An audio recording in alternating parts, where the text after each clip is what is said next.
Здравейте, ние сме симпатизантите от света на Мария. Аз съм Жулията. Аз съм Венко и съм Ромео. Ромео е момче от семейство Монтеки, а Жулиета е момиче от семейство Капулети.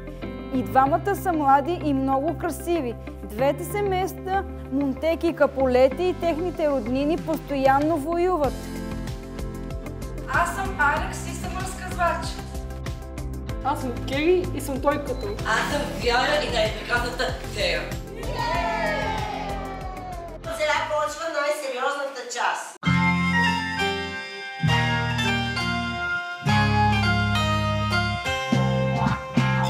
Един ден семейството на Жулиета организира бал с маски. На този бал Ромео вижда Жулиета за първи път. Тя му се струва много красива.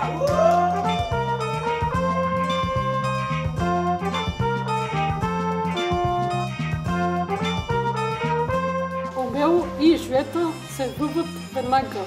Жулиета сказва на своята дойка колко е влюбена в Ромео.